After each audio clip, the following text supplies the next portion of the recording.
ale samozřejmě musí jít s dobou a musí se dívat i, co se děje v zahraničí a do jaké míry AI pomáhá vlastně i třeba těm interpretům nebo autorům. You're listening to Echoes of Prague Music Week. Vítejte u podcastu Echoes of Prague Music Week, kde se zabýváme zevrubně hudebním průmyslem. Mé jméno je Hanka a dnes se zaměříme na příležitosti pro české hudební festivaly v rámci European Festivals Association a rozebereme, jaké inovace a moderní nástroje mohou tyto akce posunout na další level. Mým dnešním hostem je doktorka Tereza Rábová, senior manažerka a specialistka na evaluaci a ekonomiku kultury z Crea Group. Dobrý den. Dobrý den. Tak já bych to vzala úplně od začátku. Jestli byste nám mohla na úvod přiblížit vaši profesní cestu. Jak jste se dostala k ekonomice kultury a kulturnímu managementu? Tak já jsem studovala hudební management na JAMu v Brně a Vysokou školu ekonomickou v Praze. A protože jsem si nemohla vybrat, tak jsem tak odvážně začala studovat obojí a nějak to šlo skloubit, takže jsem obojí prezenčně dostudovala a ke konci svého studia jsem začala pracovat v Institutu umění, který nově vznikal pod Divadelním ústavem tehdy, a tam se mnou začali chodit spolupracovníci a říkali, ve světě pořád teďka zpracovávají studie ekonomických dopadů a ty studuješ tu ekonomku, tak bys taky mohla tady počítat ekonomické dopady pro různé akce, abychom dokázali, že ta kultura není černá popelka a díra na dotace, ale že má opravdu nějaký ekonomický význam a pozitivní přínos pro ekonomiku. Tak to pro mě byla výzva. Mě to vlastně docela nadchlo, tohle téma. A já jsem potom i pokračovala s tímto tématem na doktorátu na VŠE a jela jsem vlastně do Kanady, do Montrealu a do Ottavy. Získala jsem stáž na kanadském ministerstvu kultury, kde už měli vyvinuté různé aplikace a nástroje na výpočty ekonomických dopadů. A takto jsem se vlastně k tomu dostala. Já vím, že kromě Kanady máte i zkušenost z Finska. Jak vás obě tyto zahraniční zkušenosti? No, velmi mě ovlivnili. Bylo to, myslím, že to nejlepší, co mi ty české školy mohly dát. Ono to zní možná jako trochu tak jako ne úplně pozitivně, ale já myslím si, že to je vlastně jako perfektní možnost vůbec jako vyjet do zahraničí a vidět, jak se to dělá vždycky jako někde jinde.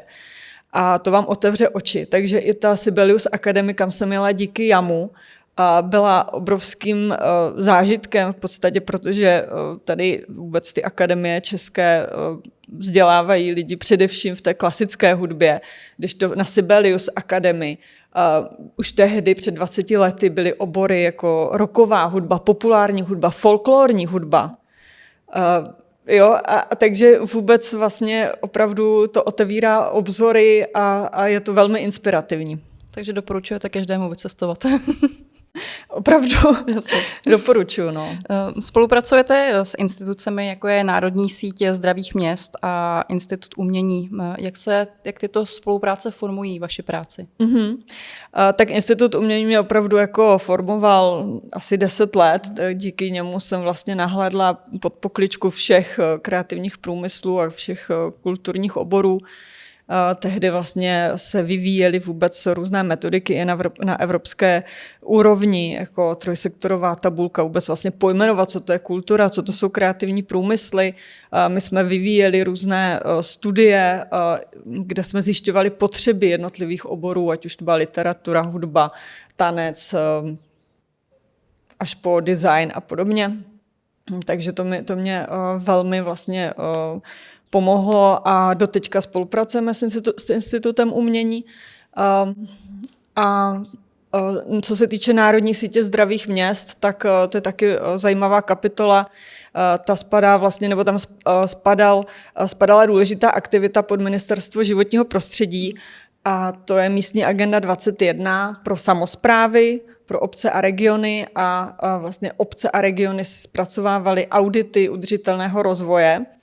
A já jsem dlouho vlastně působila jako hlavní vedoucí expertního týmu pro kulturu. Takže my jsme vlastně dělali takovou oponenturu těm obcím, kdy jsme kontrolovali tu jejich kulturní politiku a radili jsme jim spíš než jako inspektoři, ale radili jsme jim, jak vlastně tu kulturní politiku zlepšovat, jak třeba transparentně rozdělovat granty, jak pečovat o kulturní dědictví, jak zlepšovat i vzhled obce a tak dále. Takže to jako vlastně díky tomu jsem získala takový přehled o mnoha spíše středně velkých a menších městech a obcích v České republice, jak tam dělají tu kulturní politiku. Skvěle. Dnešní téma se bude opírat hlavně o festivaly a i vlastně jejich spolupráci s malými městy a vesnicemi a podobně. Mohla byste přiblížit víc poslání European Festivals Association a její hlavní činnosti? Co pod ně spadá? Tak já vlastně mám tu čest, že jsem takovým kontaktním člověkem pro European Festivals Association pro Českou republiku a pravidelně tedy jezdím i na festival summity a vlastně přináším ty informace, sdílíme je českým festivalům a ty aktivity European Festivals Association jsou velmi, velmi široké. Já se vždycky divím, jak to všechno zvládají. Já bych tady zmínila aspoň některé, které jsou podle mě velmi jako zajímavé pro české festivaly. Je to jednak festivalfinder.eu, což je obrovská databáze nejrůznějších festivalů v celé Evropě, opravdu nejrůznějších. My se tady bavíme hlavně o hudebním průmyslu a hudebních festivalech, ale musím říct, že European Festivals Association je úplně pro jakékoliv umělecké festivaly. Takže tam najdete jak hudební festivaly, těch je samozřejmě obrovské množství, myslím si, že nejvíce hudebních festivalů, protože ta hudba spojuje a je mezinárodní a tak dále, ale jsou tam i festivaly divadelní, literární, prostě nejrůznější akce, folklorní samozřejmě a tak dále. Takže opravdu být na festivalfinder.eu si myslím, že je velmi jako dobré. Je tam už těch českých festivalů, myslím si, že kolem 100 a opravdu doporučuji tam být, protože je to taková jakoby výkladní skříň evropských festivalů. Můžete tam potkat podobně jako podobné festivaly, případné partnery pro vaši spolupráci. Můžete tam vlastně taky i zasáhnout publikum, které jako to zná a jezdí na festivaly, tak se podívám vlastně, když jde do nějaké země, tak co se tam odehrává zrovna za festival. Takže to je jedna věc, to je to úplně zadarmo a pokud vy se tam zaregistrujete jako festival, tak při té příležitosti, při té registraci tam můžete zakliknout, že máte zájem o takzvanou značku kvality FFE label, FFE, je to Europe for Festivals, Festivals for Europe, takže FFE label. Dříve to bylo jako za nějaký poplatek, byla tam porota, dnes je to spíše, nebo je to velmi otevřené, je to zdarma, porota tam není, ale vy musíte vlastně deklarovat nebo čestně prohlásit, že splňujete 7 z 10 kritérií, což jsou takové jako evropské hodnoty, že jste udržitelní, ekologický, spolupracujete s místní komunitou, jste mezinárodní nebo se nebráníte nějaké mezinárodní spolupráci, zastáváte jako toleranci, respekt, inkluzi a takováhle jakoby pravidla a kritéria, která vlastně činí ten festival nějakým způsobem udržitelný, vstřícný, tolerantní a má nějaké evropské hodnoty. Vy jste zmínila tu výhodu viditelnosti. Samozřejmě, jaké další výhody členství v této asociaci může pomoct, může nabídnout českým festivalům? Dále třeba ta Evropská festivalová asociace vyhlašuje granty. Je to fond EFEA, European Festivals Fund for Emerging Artists, takže ta podpora jde nejenom festivalům, ale především nějakým začínajícím umělcům. Takže pokud jste festival, chcete zviditelnit nějakého zajímavého umělce, začínajícího spíš, nebo třeba posunout ho v té jeho kariéře, že už třeba je v tom území známý a chcete, jako aby se dostal do nové země, třeba pozvat si ho ze zahraničí, nebo vyslat nějakého svého oblíbence do zahraničí, tak na to je právě dobrý ten fond EFEA. Opět budou další výzvy. A vůbec jako členství, na to taky nemusíte být úplně člen té asociace, ona je opravdu velmi otevřená všem festivalům. Pokud ale budete členové, přímo člen té festivalové asociace, to znamená, že platíte nějaké členství, tak samozřejmě máte řadu dalších výhod, jste blíže vůbec k Evropské komisi, se kterou má jako ta asociace úzké vazby, můžete být ve volených orgánech té Evropské festivalové asociace, dostanete se blíž k těm věcem a k těm řídícím orgánům a samozřejmě jakoby k dalším zajímavým lidem. Jakým způsobem se asociace zaměřuje na vzdělávání a třeba networking nebo podporu mladých talentů a organizátorů? Tak jednak je ten fond EFEA, kde vlastně jsou právě podpora těch mladých talentů. Dále je zajímavé, že oni mají celou obrovskou sekci Festival Academy, kde opravdu vzdělávají vlastně mladé manažery, kteří se chtějí věnovat pořádání festivalu. Takže to opravdu mezinárodní obrovská jako věc. Není to jenom evropský, opravdu tam mají i zájemce nebo ty studenty z celého světa, je to velmi globální jakoby akce a vybírají si ty studenty vlastně do té akademie. A zase oni mají potom velmi zajímavé příležitosti potom v další kariéře. A pro ten networking tam zase mají řadu dalších akcí. Nejdůležitější asi je festivalový summit každoroční. Teďka v roce 2025 na jaře bude v Edinburghu. Minulý rok byl v Usedomu na severu Německa, před ním byl v Gironě v Katalánsku, dokonce jednou byl v Jerevanu nebo v Irsku, takže je to vždycky na pozvání některého členského festivalu a je tam velký program, je to velmi zajímavé, právě se tam hodně mluví o trendech pro festivaly, nebo které se objevují ve festivalech, problémech, které mají festivaly, pomáhají si vlastně řešit ty problémy. A ještě bych zmínila jednu velmi zajímavou aktivitu a to je takzvaná pečeť FSEAL a to je vlastně taková jakoby známka pro festivalová města a regiony. To znamená pro samosprávu, která se cítí být festivalovým městem nebo festivalovým regionem a veřejně deklaruje, že chce spolupracovat s festivaly, se svými festivaly nebo s festivaly na svém území. Jsou ještě nějaké další nástroje a možnosti financování, které EFA nabízí? No, kromě toho fondu EFEA, myslím si, že teď jakoby konkrétní další aktivity tam nejsou, ale ten fond EFEA je vlastně takový jako zajímavý. Doporučila bych ho spíš menším festivalům, jakoby na takový jakoby rozjezd mezinárodní spolupráce. Dobře. Existují nějaké konkrétní úspěšné příklady z českých festivalů, které díky podpoře asociace se pořádně rozjely?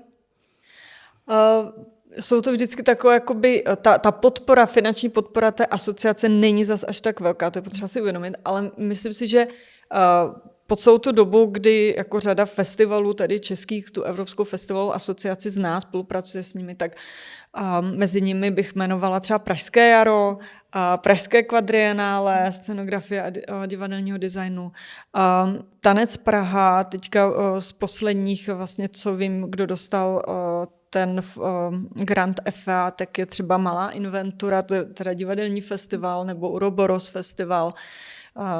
Takže jsou tam příklady vždycky na každou tu výzvu zhruba asi 7 festivalů nebo českých festivalů českých umělců tam uspěje v té výzvě. Takhle, když člověk slyší ta jména festivalu, tak mu dojde, jak strašně velký záběr to má. To je úžasný. No. Vy jste autorkou aplikace Kulkal. Mohla byste nám více přiblížit, jak konkrétně pomáhá třeba s ekonomickou evaluací a celkově u kulturních akcí? Tak já se vlastně trošku vrátím k tomu Institutu umění, protože ta aplikace Kulkal neboli kulturní kalkulačka vznikla taky díky Institutu umění a jednomu výzkumnému projektu. A taky byla velmi inspirovaná právě tou Kanadou, kde existovala už takováhle online aplikace a my jsme vlastně vytvořili metodiku pro výpočet ekonomických dopadů kulturních organizací, ta je certifikována Ministerstvem kultury a ta metodika právě takhle byla překlopená vlastně do online aplikace. A ta aplikace funguje tak, že úplně otevřená, je zdarma pro všechny, ani registrovat se teďka nemusíte a vy tam vyplníte název toho svého eventu, festivalu třeba nebo projektu, může to být i pro celoroční činnost, třeba muzea, divadla a podobně. A je to zaměřeno opravdu jenom na výpočet ekonomických dopadů návštěvníků, čistě návštěvníků toho projektu, takže tam vyplníte, kolik přijede návštěvníků zhruba, kolik asi tak utratí, což je někdy pro někoho trochu oříček, jako vůbec si jako představit, kolik utratí ten člověk při návštěvě festivalu, jo? Protože to není jenom ten lístek, samozřejmě se musí někde najíst, musí se někde ubytovat, vůbec tam musí něčím dojet, nějakým dopravním prostředkem, pak si tam koupí buď CDčko nebo nějaký suvenýr, takže nabalují se vlastně ty výdaje, které díky tomu, že ten návštěvník jede třeba na festival nebo na koncert, tak on otevírá tu svoji peněženku a dlouho předtím i dlouho potom třeba vlastně vydává nějaké peníze. No a když tam vlastně takhle jakoby do té aplikace naplníte všechna data, která víte nebo si aspoň představíte, protože to opravdu si tam můžete s tím tak trošku hrát, tak vám vlastně ta aplikace vypočítá dopady toho festivalu na celkovou zaměstnanost, celkovou ekonomickou produkci, daňové odvody, takže do veřejných rozpočtů, co plyne, mzdové vlastně objem mezd, jako který vlastně se vygeneruje díky té akci a tak dále. Jo. Takže zisky podnikatelů. To znamená, ten pořadatel festivalu vidí nějaké svoje účetnictví, které je velmi omezené. Stejně tak to často vidí i politici, pokud dávají nějaký grant třeba tomu festivalu, ale vlastně tahle aplikace vám otevře ty oči a ukáže vám, ale jakože to má takový dopad na celou místní ekonomiku, na hotely, na restaurace, na obchody, na dopravce a tak dále, že vlastně to má mnohem větší ten ekonomický přínos, než jenom to jako účetnictví, které máte na papíře před sebou. Takže ten výsledek toho, když si to spočítáte, by pravděpodobně mohl pomoct při žádosti o grant. Ano, taky už máme přímo jako konkrétní příklady, kdy tohle opravdu pomáhá a je to opravdu takový jako argumentační nástroj.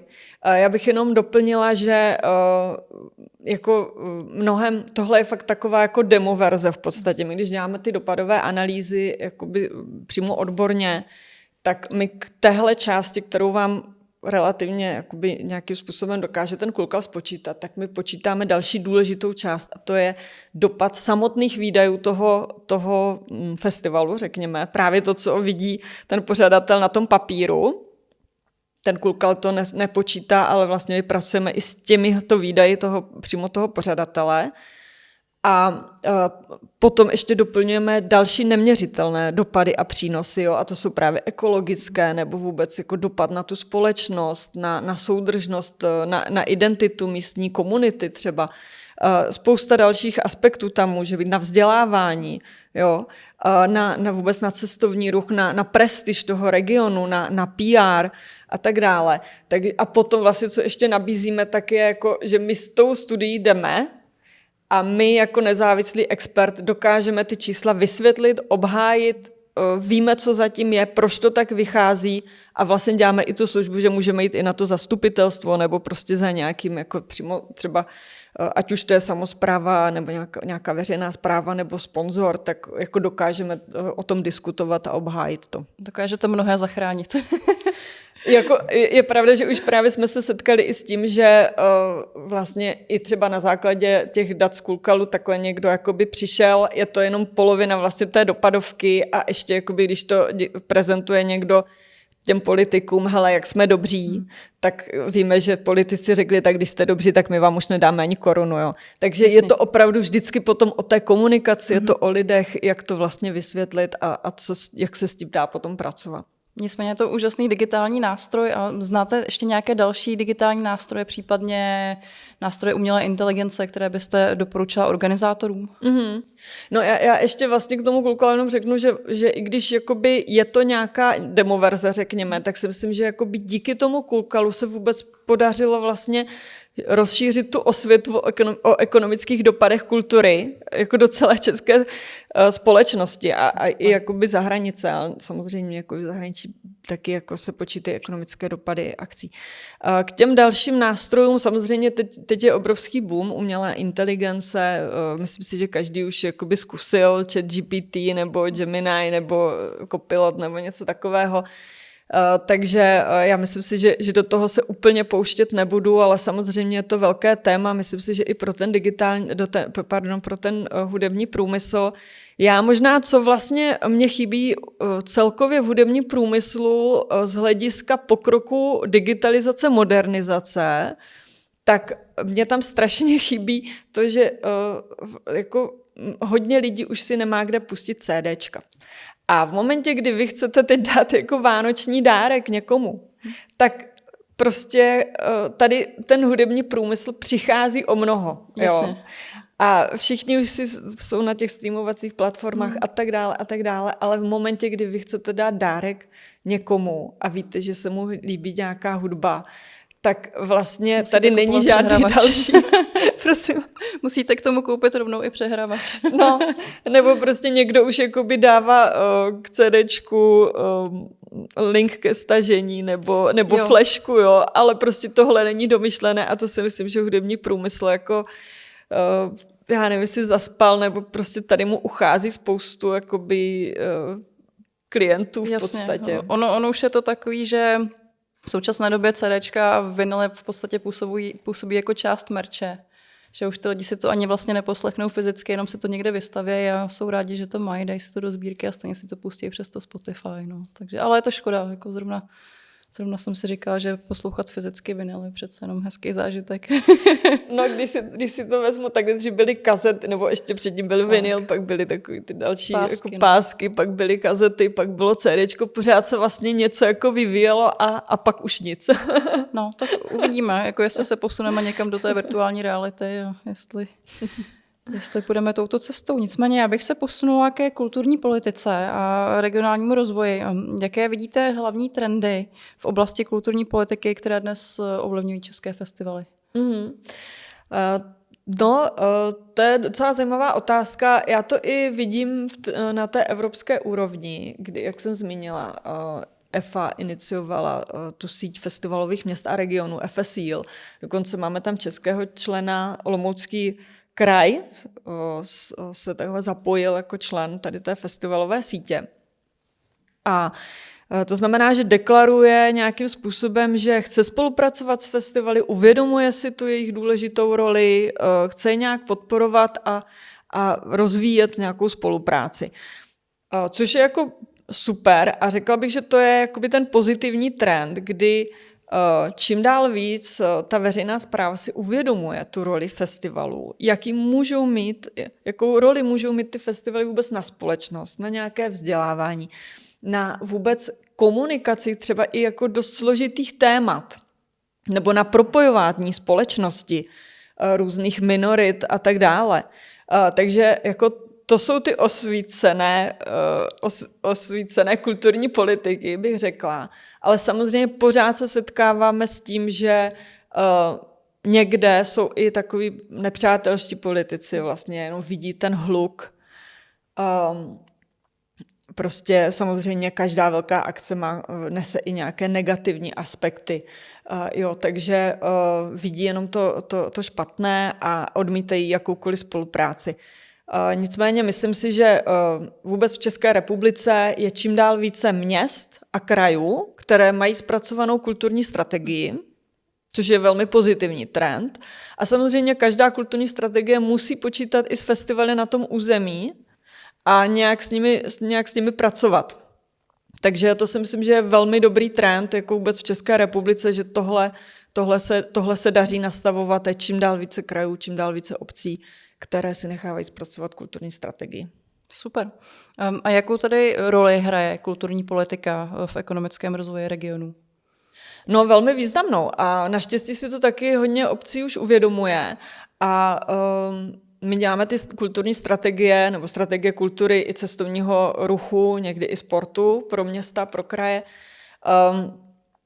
Takže tam si uvědomují, že vůbec ta kvalita, jak trávit volný čas, anebo vůbec kvalita a atraktivita té lokality nebo té destinace nebo toho města, obce významným způsobem ovlivňuje počet obyvatel, ovlivňuje, jestli se mladí lidé vracejí nebo vůbec neodcházejí třeba, nebo odejdou na vysokou školu, pak se vrátí. Je to velmi důležitý faktor i proto, když si mladí lidé vybírají, kam půjdou na školu třeba, tak se dívají, jak to žije v konkrétním městě.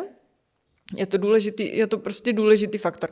A naštěstí si to řada obcí uvědomuje a ještě bych řekla, jakoby z hlediska ekonomického, samozřejmě nejenom, že kultura na sebe váže cestovní ruch, takže vlastně přináší nějaké nové prostředky, nové finance do té lokality, ale tím, že dokáže udržet ty obyvatele nebo přilákat nové, tak každý obyvatel toho města prostě přináší daňové příjmy do rozpočtu té obce.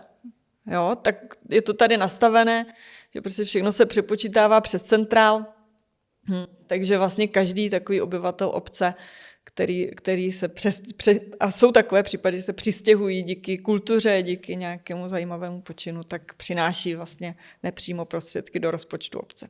Já, když bych to vzala z vlastní zkušenosti, tak mě se nedávno ptala jedna známá, jestli náhodou nevím, kam se stěhuje významný český festival, že by tam strávila léto, pakliže by byl vlastně v tom regionu, protože tam má rodinu. Takže i takhle je to vlastně z praxe.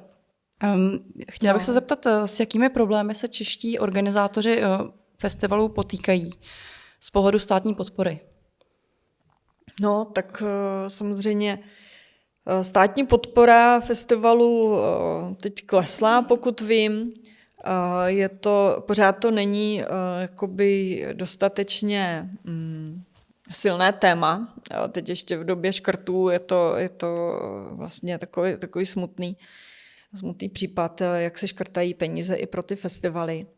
A samozřejmě jsou tam také další problémy, další rizika, kdy si lidé stěžují na hluk. Vždycky my to vidíme i když děláme strategie nebo když pracujeme pro města, vždycky a všude se najde někdo, kdo si bude stěžovat. Ale strašně důležité je, aby ten jeden člověk, který se ozve vůbec a je hlasitý, tak aby jako mu nebyla dána ta pozornost příliš velká, protože je tady jako 99% lidí, kteří se neozvou, ani nepochválí třeba, ale vlastně jsou spokojení. Přesně tak. A nejhlučnější jsou ti, kteří mají problém nějaký. No, ale tak máme tady demokracii, takže každý se může ozvat. No. Jakou roli hraje evaluace ekonomických dopadů kulturních akcí a proč je tento aspekt pro festival důležitý? Tak možná myslíte, že já jsem ještě vlastně zpracovala metodiku evaluace kulturních organizací, to vlastně bylo ve spolupráci s Národní sítí zdravých měst, protože zřizovatelé mnoha kulturních organizací, což jsou často města, tak právě nevěděli, jak evaluovat ty kulturáky nebo divadla nebo kina, co tam mají, knihovny, jestli mají velkou podporu, nízkou podporu, jak mají podporovat, jak je mají vlastně měřit nebo evaluovat. Takže vznikla tato metodika, samozřejmě do nějaké míry je tam průnik i s tou metodikou ekonomických dopadů. Samozřejmě ekonomické dopady jsou nějaká velmi dílčí část evaluace, ale vůbec evaluace jakékoliv kulturní organizace nebo projektu, a můžou to být třeba i hudební festivaly nebo hudební kluby, tak podle té metodiky, kterou jsme vyvinuli, tak je vlastně začíná tím, že si stanovíte ty cíle. A pak až postupně jakoby dosahujete těch cílů, tak pak si můžete říct, dosáhli jsme těch cílů nebo jsme jich nedosáhli. A o tom je vlastně ta evaluace. Takže v podstatě evaluace jakékoliv organizace začíná pojmenováním stavu, nějakým strategickým plánem, a už jsme vlastně zase u toho strategického plánování, a potom teprve vyhodnocení, vlastně evaluace, jestli těch cílů jakoby dosahujeme. Takže evaluace je v podstatě i zároveň strategické plánování. A já myslím si, že to je naprosto zásadní, protože bych tady zmínila citát, pokud nemáme žádné cíle, tak žádných ani nedosáhneme. Jo? To už jsme si říkali, že kulturní politika a financování jsou tady často propojeny. A jak může tato metodika, kterou jste právě jako zmínila a kterou jste vyvinula, podpořit efektivní přerozdělování zdrojů?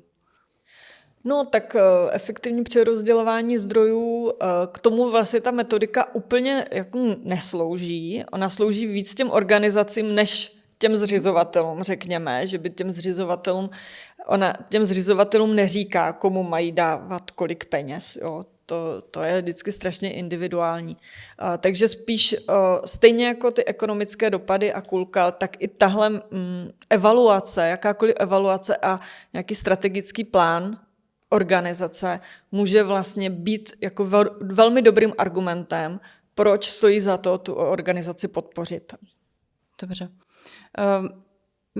Když jsme se připravovali společně na tento rozhovor, tak jsme si řekli, že bychom asi vynechali téma digitalizace a budoucnosti českých festivalů, ale já bych se přece jenom trošku bych to naťukla. Jestli očekáváte nějaké změny na české scéně v blízké budoucnosti v souvislosti s těmito digitalizacemi?